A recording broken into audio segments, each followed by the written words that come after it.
Hello and welcome to UCAS Street View. I'm Robbie James, and in this episode we are talking about leaving school and also the big day. Not Christmas, not your birthday, not Easter, but results day. We're also going to touch on things like clearing as well, with the wonderful help of our students and experts.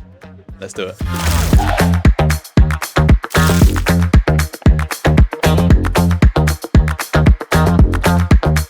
So what do you know about clearing? Joining us from the studio, we have a careers advisor, a student ambassador, and an admissions expert to answer all your questions.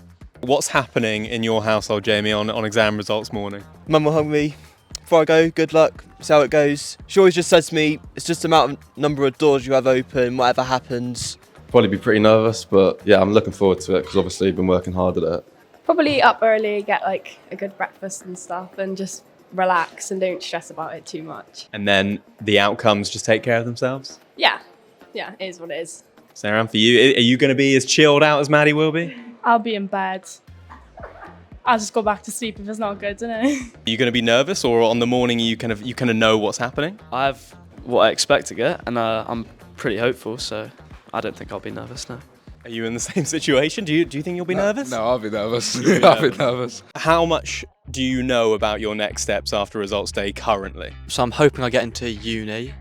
If not, I haven't really thought much about past that point. So I've got a plan A, and then I'll come up with a plan B if and when I need one. And from your perspective, Amy, were we thinking uni? Are we thinking gap year? Where are we at? I'm thinking uni as my top choices, but plan B is if I don't get in, then I'll take a gap year and reapply next year, see once I've got my grades what I can do. I do want to go to uni. I want to study sports there, but I also want to take a gap year out. I want to go back home, back to New Zealand to see my family and play some rugby over there. So I think it'd be just really good just to see my family again, really. So for you, the gap year is more than anything, it's the social element instead of, you won't be doing too much work or anything like that? No, I just want to have fun, just see my family and just go out maybe.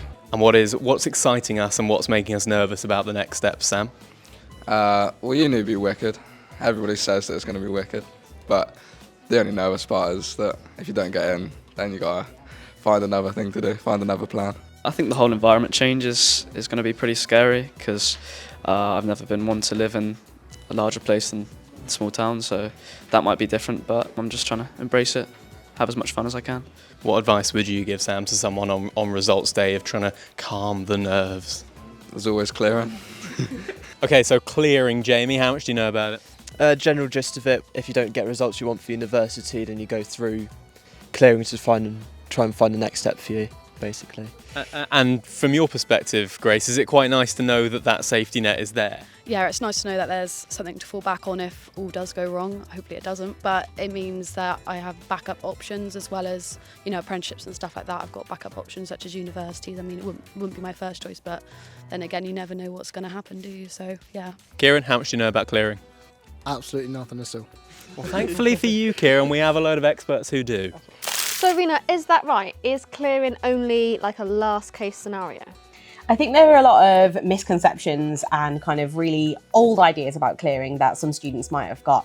Actually, clearing is very much about choice. So it's about considering, right, I've got into plan A, perfect, or actually plan A is not working for me anymore. So maybe you've changed your mind about going to the university you've gotten into, maybe you got better grades than you got before, and actually you're thinking, I would like to go somewhere else with my offer instead. Or maybe you're just thinking, right, I didn't get the grades, is university right for me, and what can I be doing with my next year? Clearing is definitely more about choice rather than, oh no, things haven't worked out. It's about making sure you've got offers and ideas of what you can be doing instead.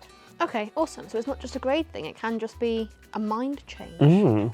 Yeah, absolutely. It's about understanding that there is still choices and doors open. That clearing period allows students to really shop around and get a sense for what's out there. So if a student decided to go through clearing, what would universities be asking for from them? So when a student makes contact with a university, there's some key information that universities will be looking for. First, they'll want to know the grades the students received from their level 3 qualifications, and then they'll want to get a sense of what course the student's looking for. Are they looking to reapply to a course that they've already been interested in, or actually they're looking for a completely different course and they're looking for some advice and guidance because they've got these level 3 qualifications and they're not 100% sure what they want to do. It's always a really good idea to have your UCAS ID to hand, so if you have applied to that university before, they can pull through that information. And quite often students forget to have their GCSE results as well, because that can sometimes impact the choices available to you depending on the GCSE grades you've got. So when can students use clearing? So clearing opens on the 5th of July, so students can start to have a look at the different courses available, but most students will use clearing on their results day. So for SQA results day, students can put on a clearing choice on their application from 10 a.m. and on the JCQ results day, students can start to put their clearing choices onto their application at 1 o'clock. So what courses are available through clearing? So there will be a wide variety of courses available. So it's important to remember, as I said, clearing is about choice. So it isn't about if you haven't got the grades, it can be if you've got better grades as well. So universities will always have spaces available on a wide variety of courses. But of course, it's important to think about as well, if university isn't right for a student, and actually if they've changed their mind about that, they can also consider apprenticeships as well, because that's a really fantastic route. We've got degree apprenticeships, you've got level 3, level 4 apprenticeship qualifications as well. And those opportunities will be coming up throughout clearing as well. It is always important to have a plan B though, right? Yeah, absolutely. So, Rena, what is the importance, you think, of having a plan B? I think we saw in the video that one of the students said that the plan B might just come to him on the day, and that's not necessarily the case. It's important to kind of have done a little bit of research, get a sense of what your plan B could be, because on results day, it's going to be quite an emotional time. A lot of people celebrating, but some people kind of figuring out whether the things are right for them.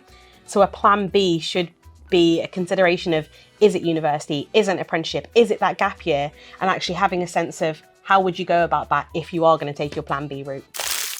So next up, we're talking results day and specifically clearing, and we have some people who have all been there and done that to tell us more about it.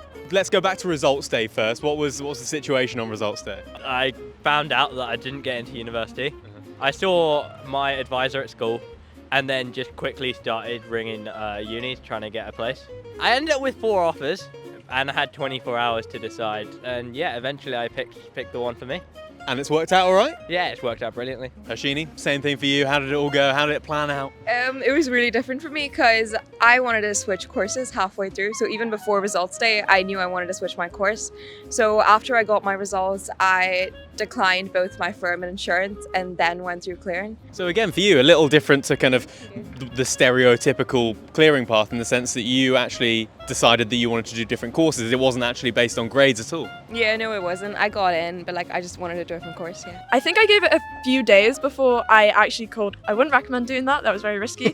Told them my results and they gave me a provisional offer, which I accepted a few days later. That's really interesting that you actually did it the other way, because a lot of people watching this might not know that you can actually kind of pre-plan to go through clearing. Yeah, I looked on UCAS extras beforehand because I know that sometimes the places that are in there go into clearing too. But that wasn't the situation in my case. But it was worth having a plan because it just helped put my mind at ease too. Was it kind of what you expected? It was a lot more different to what I expected. I expected it to be a lot more stressful, but I was sort of like, well, because I just got the list up on the website, and yeah, it was a lot less stressful than I was expecting, even though the unis I wanted didn't go in clearing in the end. How looking back on it now, Yash, you're here studying, how's it all worked out? All okay in the end? Yeah, no, it's worked out brilliantly in the end. I couldn't be happier with my choice. And the process of clearing was simple enough? It was definitely simple. I think I made it more stressful than it should have been, but it was definitely a very simple process. What advice would you give now to someone then who's about to go through clearing? Just, if it happens, just don't panic straight away. I definitely plan early. If you sort of know in advance it's not going to go your way, because then even if it does, at least you've got a backup plan to fall back on. Now I get it, things change. So maybe your first choice is no longer right for you, or you're looking at exploring clearing, or maybe even degree apprenticeships, or whatever it is that you're thinking of doing next. Head to ucas.com and you can explore all your different options.